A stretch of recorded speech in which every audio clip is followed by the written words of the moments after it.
Andu'aalem Gosaa hin bahee jedhameetu miidiyaan olii gad naannisaa jechuudha. Andu'aalem Gosaa bilisa bahee jedhameetu baga gammaddan waliin jedhaaru ijoolleen Oromoo baga gammaddanii waliin jedhanii asifasiin babarreessu. Egaa dhugaan jirtu Musa miti. Isa miti. Otoo ta'e xuru. Osoo akkana ta'e xuru ture, gaarii ture. Osoo harkisa qulqulluu ta'eeti baay'ee bareedaa ture. Osoo humaa tokko bilisa jedhame, humaa yakkan dalagne jedhame bareeda ture dhugaa. Jechuun nuufillee gaariidha, maqaadhaafis gaariidha. Nullee jara lamaanillee hin dhabnu bakka tokkotti. Na bareedaa ture. Garuu dhugaan jirtu moo kan biraati meesinitti nima nagaan siniif haa ta'u kabajamtoota hordoftoota akkam jirtu nagaa keessanii ani baay'ee nagaa ku galata waaqaa ta'u sun hundi keessanii baga jiraattan baga har'a geessanii egaa waan hundumtu baay'ee akka haasa'amu miti akka namni odeessus miti yaa namni baay'een hawwii isaanii maxxansu hawwii isaaniitidha. Ijoolleen baay'een baga gammaddan kan jedhani suuraa Andu'aalem naannessanii kun hawwii mataa isaaniitidha. Osoo akkas ta'e kan jedhanidha kan isaanii barreessanii malee dhugaa miti jechuudha. Dhugaa miti har'a Andu'aalem Gosaa mana murtiitti dhiyaate ture. Beellama yeroo darbee dhageessaniitu akka beellamni qabames dhageessaniitu. Arrammoo dhiyaate ture. Mee maaltu jedhames isiniin dubbisa. Artist Andu'aalem Gosaa hiikameera oduun jedhu oduu sobaati. Hanga ammaatti Andu'aalem waajjira poolisii giddugaleessa yookaan maayikalaawwii jira. Har'a mana murtiitti dhiyaatee ture.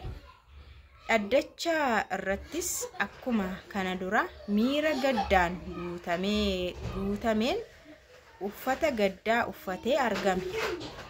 Poolisiinis qorannoo taasisaa jiru ammallee akka hin xummuriin jiru ibsuun sagaleewwan bilbila yeroo dhihoo as qananii addunyaan taasiftee reef waan isa qaqqabeef waliin dubbii saniin xiinxaluuf yookaan analyze gochuun galmee qorannoo wal qabsiisuuf yeroo dabalataa akka isa barbaachisu mana murtiif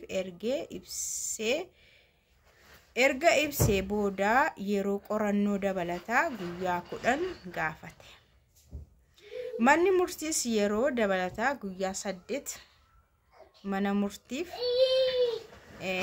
manni murtiis yeroo dabalataa guyyaa 8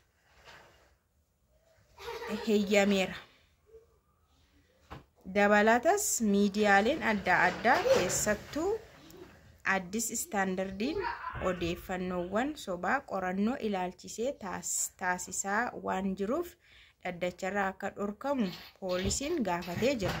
Manni murtiis gaaffii poolisii kana ilaalchisee yaada abukaattoo shakkamaa erga dhaggeeffatee booda miidiyaaleen martuu dhaddacharraa akka dhorgaman jala murtii kennee jira. Dhageessanii jira. Inni asii miidiyaa irratti baga gammaddan jedhamu hundu soba akka ta'e. Sobadha. Andu'aalem ammallee hidhaama jira jechuudha. Seeruma jala jira jechuudha. To'annooma jala jira. Qorannoo irra jira. Qoratamaa jira. Amma jechuudha. Ammallee poolisiin guyyaa 8 dabalataan fudhatee jira. Qorannoon xumurree bilbiloota qananiin yeroo dhiyoodha as haasa'aa turte. Bilbiloota shin haasa'aa turte isa reef naqaqqabaa jedhe poolisiin. Isa gara qorannootti galfateetu gara qorannoo qulqulleeffachaa jira waan ta'eef ammallee ganaadha. Ganaadha jechuudha beektu ammallee ganaadha. Waaqayyo dhugaa isaanii haa baasu dhugaa. Na akkuma jedhamu moosoo isaan ta'uu baate bareeda.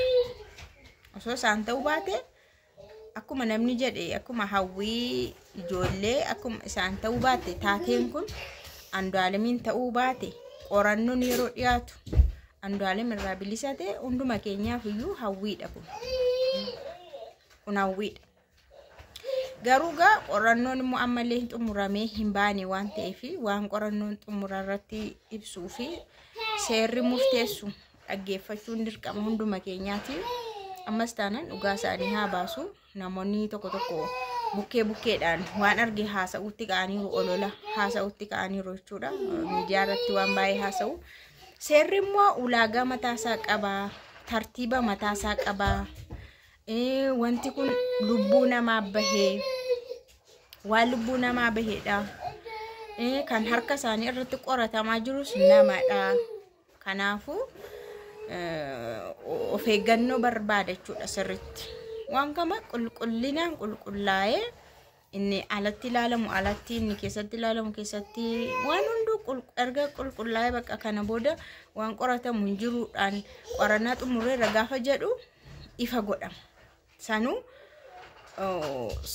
karaa seeraa ifa ta'a malee abbuma ta'etu dhufee odeessa miti. Abbuma ta'etu peejii mataa isaa irratti maxxanfatee jalaa fuudhamee fiigama miti akka ibidda. Kanaaf seera qabeessa seerris miidiyaa mataa isaa qaba, peejii mataa isaanii qabu. Gaafa isaan qulqulleeffatanii fuula kan isaanii irratti beeksifatanii waan hundumaa karaa sana dhageenye isa amana. Isa sirriitti fudhannaa jechuudha. Kanaa achi garuu holola sobaas oofamee achi oofamu baay'ee tokko nama dabbara keessattuu waan akkasii irratti. Waan akkanaa irratti tokkoffaani maatii isheefillee yaadamuu qaba baay'ee. Maatii qananiifillee yaadamuu qaba.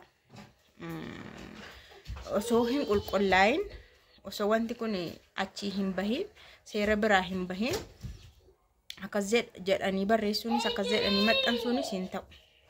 Of qosachaa deemu, of qabaa deemuudha dhugaa dubbachuudhaaf. Maatiin sun illee mucaa isaanii dhabanii, warra intala isaanii dhabanii. Inna baga gammadaniin illee hin barbaachisu akka kootti jechuudha. Akka kootti baga gammadaniin illee hin barbaachisu dhugaa dubbachuudhaaf. Yoo seerri qoratee bilisa yoo bahe bakka bilisa baheera kalas. Haca bacca'uu waan tokko lafa dhiituu umaan barbaachisu because maatii sana yaaduun dirqama. Maatiin sun ammallee miidiyaa irraa hin dhaggeeffatu, waan namni jedhu hin dhaggeeffatu, seera hin dhaggeeffatu. Bakka waan baay'ee dhaggeeffataa waan ta'eef haamilee isaaniiti. Warra sanaallee of eeggannoo ni barbaachisa yaadaan akka kootti. Osoo wanti suni waaqayyoo seenirraan hin gahiin malee wanti suni gara ofiitti fudhatanii ilaalanii waaqayyoo waan akkana namatti hin fidin, ijoollee ofiitiinis nama adabiini malee ammam ulfaata dhugaa dubbachuudhaaf. Dandamachuun isaallee akka kootti baay'ee tokko ulfaata jechuudha. Baalaansi gochaa osoo haasofne bareeda. Dhugaa waaqa xiqqoo ishee baalaansii gochuun barbaachisaadha.